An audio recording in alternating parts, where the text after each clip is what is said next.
आप देख रहे हैं today news 24। Bilkis Bano case, SC ने समय से पहले रिहाई का फैसला पलटा, दोषियों को वापस जाना होगा जेल।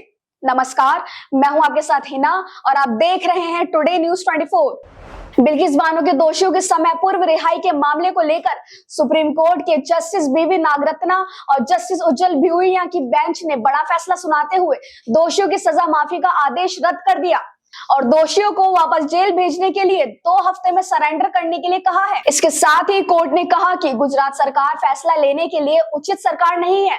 सुप्रीम कोर्ट ने 2022 का फैसला भी रद्द कर दिया। इस फैसले में गुजरात सरकार को उचित सरकार बताया गया था और साथ ही कहा गया कि 1992 की नीति पर विचार करें।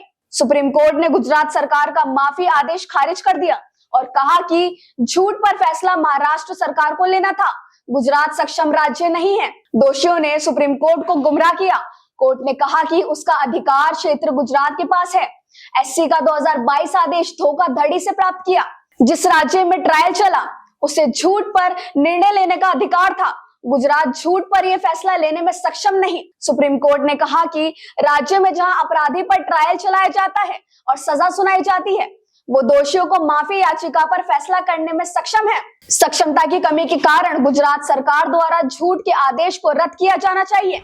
इस बीच सुप्रीम कोर्ट ने फैसले के दौरान कहा कि अब जब रिहाई का आदेश रद्द कर दिया तो आगे क्या होगा? क्या आदेश रद्द कर उन्हें वापस जेल भेज दिया जाना चाहिए? ये हमारे सामने एक नाजुक प्रश्न रहा है। ये पर्सनल लिबर्टी का मामला है। सुप्रीम कोर्ट ने कहा कि कोई व्यक्ति केवल कानून के अनुसार ही स्वतंत्रता की सुरक्षा का हकदार है। क्या कानून का शासन किसी व्यक्ति की व्यक्तिगत स्वतंत्रता पर हावी हो सकता है या इसके विपरीत? कोर्ट ने आगे कहा कि न्यायपालिका को अपने कार्यों को प्रभावी ढंग से करना होगा।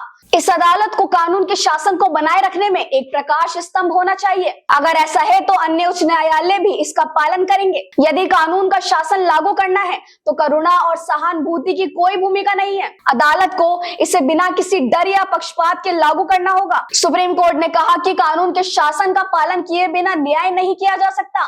न्याय में सिर्फ दोषियों के ही नहीं बल्कि पीड़ितों के भी अधिकार शामिल है।